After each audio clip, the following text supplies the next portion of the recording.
बिस्मिल्लाहिर्रहमानिर्रहीम। अस्सलामु अलैकुम वरहमतुल्लाहि वबरकातुहू।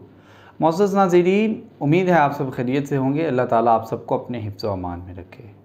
आपने इस बात को देखा होगा कि हमारे यहाँ जब अल्लाह रब्बुल इज़्ज़त की तरफ से कोई आफ़त या मुसीबत आती है या जब हमारा कोई ख़ुसूसी त्यौहार होता है तो उस मौका पर हमारे यहाँ अशिया की कीमतों को बहुत ज़्यादा बढ़ा दिया जाता है।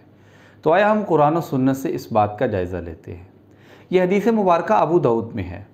नबी मेहरबान सल्लल्लाहु अलैहि वसल्लम बैठे हुए और एक सहाबी रसूल आपकी खिदमत अक़दस में हाज़िर हुए और आकर अर्ज़ किया कि अल्लाह के नबी सल्लल्लाहु अलैहि वसल्लम अशिया के नर्ख़ मुकर्रर फरमा दीजिए। आप सल्लल्लाहु अलैहि वसल्लम ने फरमाया, मैं अल्लाह ताला से दुआ करूँगा। फिर एक और सहाबी रसूल नबी सल्लल्लाहु अलैहि वसल्लम के पास आए और यही बात अर्ज़ की कि अल्लाह के नबी सल्लल्लाहु अलैहि वसल्लम अशिया के नर्ख़ मुकर्रर फरमा दीजिए। तो आप सल्लल्लाहु अलैहि वसल्लम ने फरमाया, अल्लाह रब्बुल इज़्ज़त की ज़ात ही अशिया की कीमतों को बढ़ाते और कम करते हैं। फिर आप सल्लल्लाहु अलैहि वसल्लम ने फरमाया कि मैं ये अल्लाह ताला से दुआ करता हूँ कि मैं जब अल्लाह रब्बुल इज़्ज़त की ज़ात को मिलूँ तो मैंने किसी के साथ ज़्यादती ना की हो।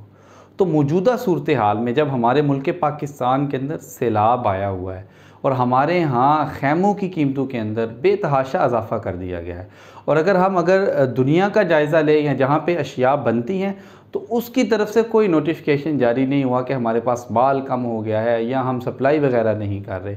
तो यानी कि इस सूरत में हमें ये पता चल रहा है कि हमारे यहाँ जो अशिया को फ़रोख्त कर रहे हैं वही सिर्फ़ अशिया की कीमतों में इजाफ़ा कर रहे हैं, जो कि किसी भी लिहाज से दुरुस्त नहीं है। इसलिए हमें इन मौक़ों पर नबी मेहरबान सल्लल्लाहु अलैहि वसल्लम की तालीमात को मद्देनज़र रखना चाहिए, जिस मौका पर आपने फरमाया था कि मैं अल्लाह ताला को इस हाल में मिलूँ कि मैंने किसी के साथ ज़्यादती ना की हो। इसलिए हमें भी कोशिश करनी चाहिए कि हम इन सूरत हालों के अंदर सिला रहमी को मद्देनज़र रखें, ना कि अपने मुनाफ़े को मद्देनज़र रखें। अल्लाह मुझे और आपको अमल की तौफ़ीक़ अता फ़रमाए।